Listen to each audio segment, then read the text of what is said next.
What's going on, you guys? My name is Rage and we are back today with another challenge playthrough and guide for you all today. In today's video, we're going to be talking about how I was able to go through Gold Rush tier level 13 here. Going through here, as you guys can see, getting the 110k and the 325 gold orb fragments with my 268k symbiote roster. So let's go ahead and talk about my characters right now in terms of the power level and overall what I've used to upgrade, and then show you guys the gameplay here.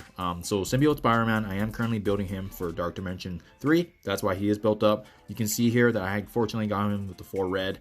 As you can see, T4 is on both his passive as well as his basic. I am definitely looking forward to working on his other abilities right now too, but just because I haven't utilized him in Dark Dimension 3 yet, kind of leaning off on that for now. And as you can see with the ISO 8, Raider is personally one of the best ones to put on Symbiote just because he's attacking so many characters, and at the same time he also applies that vulnerability status. Next, we got Carnage here at almost 60k with the 4 red, and as you can see, I am looking to definitely T4 his passive, but once again, I'm planning to bring him Dark Dimension 3. Just waiting up on that right now, just because the city nodes are at the very end of Dark Dimension 3, so there's really no need to bring him up right now, especially now that I'm past the initial 4 nodes of Dark Dimension 3. With that being said here, you guys, for Carnage, Skirmisher is definitely one of the key ones here, just because he actually can apply that vulnerability working hand in hand with Symbiote Spider-Man. In addition, he gets a lot of attacks, so it's definitely one I would recommend. I know the Symbiote roster does have quite a few interchangeable parts, so I mean, ISO 8 you can definitely kind of experiment with, especially with the theory crafting. Next, Anti-Venom here at tier 11, 50k, 5 red. Very lucky that I fortunately got him pretty strong. In addition, I did actually put the level 2 striker on him, just because him getting those extra attacks is really nice to apply that bleeding, and really does add extra conditions when we need it. Next, got here Venom at tier 11, built him up a little bit as well, but definitely looking to bring him to Dark Dimension 3 as well if I can. Hopefully, got him with the striker as well, so very similar to Anti-Venom. They're going to be able to apply more more bleeding attacks on the enemy characters, really kind of synergizing and utilizing those negative conditions.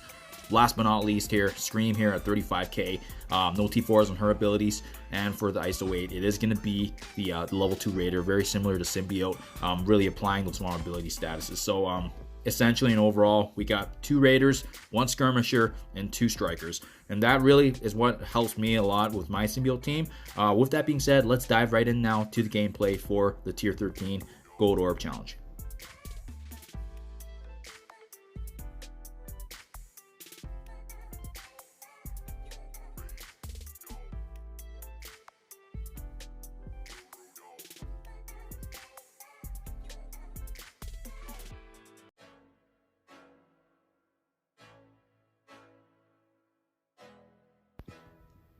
So starting off here, you guys, honestly speaking, you guys, if you are using a 250 to 270k team like the Symbiote, I don't think you guys will have a lot of issues, just because you're going to see in this footage here that I don't really actually have a hard time at all, just because the Symbiote roster, we get such an attack advantage. So from this first wave, you do want to take down Black Bolt right away, just because, you know, he's the one that if he takes down any of our characters, we unfortunately won't be able to revive even with our Anti-Venom special ability. So taking down Black Bolt ensures that we have that survivability ensured.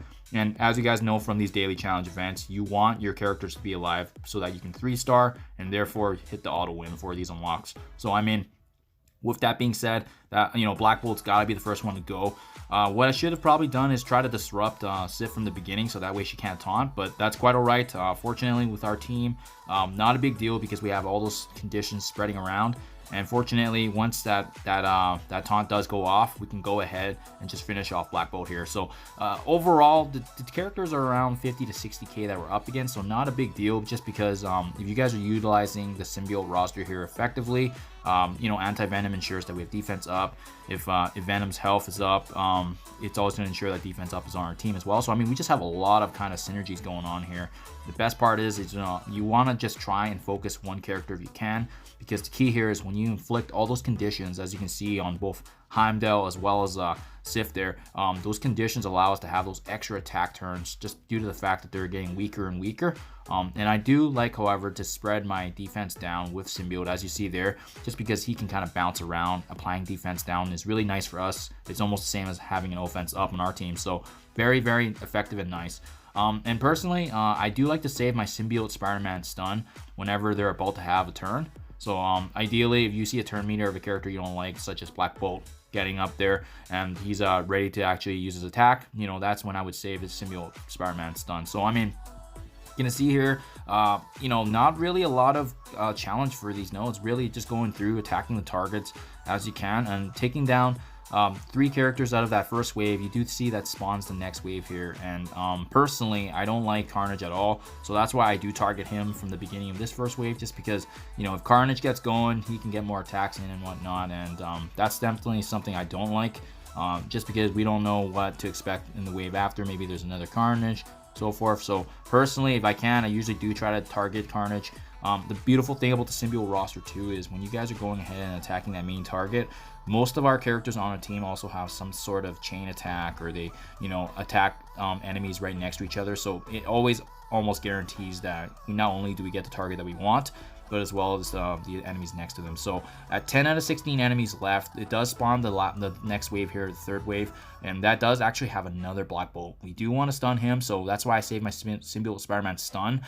Once again, similar to the first wave, we want to take down Black Bolt because, you know, like I said earlier, if he takes down any of our allies, unfortunately, we won't be able to revive, and then that's going to prevent us from getting a 3-star. So the beautiful thing too is if you guys can as well, a nice synergy is to always stun with Symbiote Spider-Man and then use a special afterwards, so that way it extends all those conditions not only on the stun target, but as well as the enemies right adjacent to Black Bolt. So very, very beautiful synergy, like I said. And then as well, you know, Carnage, like I said, he's just getting so many attacks in. And like I could have probably autoed this, but I didn't know what to expect just because this was my first attempt. But as a future reference, you guys, my team here was about 270k, and you can definitely do it with a lower team. I wish I attempted this earlier. I didn't actually know, but you know, my Symbiote Spider-Man's built up now, so this guide is a little dated in my opinion. I probably could have done this with a lot lower of a team, but unfortunately just didn't get a chance to attempt it until my symbiote now is built up. So with that being said here, you guys, we take down both that Black Bolt and as well as that enemy there, and then now it's just Sif and Heimdall left, right? So we're gonna go ahead and finish this, and then that should actually bring about the last wave, being the last 5 characters here. So we'll go ahead and do that. But I don't expect a lot of people will have issues with this one. This was relatively smooth, especially if you have the symbiote roster team, just because they get such an unfair advantage in the number of turns they get, their synergy, and being able to have so many buffs. Anti-Venom also having a revive, so almost guaranteed. So this last wave, I don't think players will have an issue with, but you just have to be mindful of the Carnage. The Magneto is only annoying for that one turn that he does blind, and the other one to kind of be wary of is the Emma Frost just being there. So I did actually stun her just to prevent her from kind of taking away our buffs and blinding us. But Magneto's in the other issue, right? So you see that I disrupted Magneto as well. Fortunately, he can't use his blind yet. But, you know, eventually he's going to get his turn and he's going to use it. So, I mean, unfortunately, that's just how the cookie crumbles. But otherwise, this last wave, definitely I would say it's probably the hardest mixture of characters, just because they have a good blend of support and damage. X-23 and Symbiote can really go off on us if we are not careful about them, right? But as well as Emma Frost being able to cleanse their condition. So as you can see, Magneto does blind us, unfortunately, but that's quite all right, like I said, just because our team is always ensuring so many pauses on our buffs, just ensuring we have that survivability.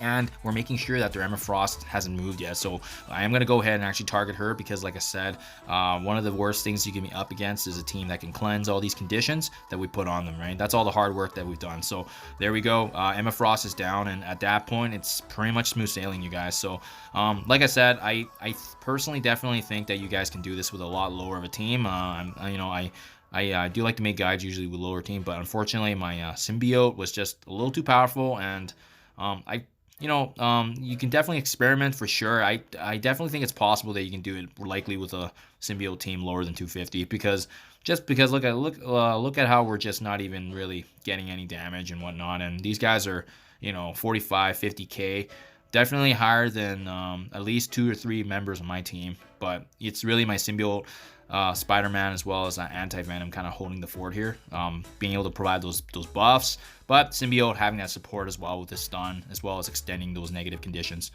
So very, very straightforward, you guys. I don't think a lot of players will have the issue with this node, but at least you can see for reference the power level that you need.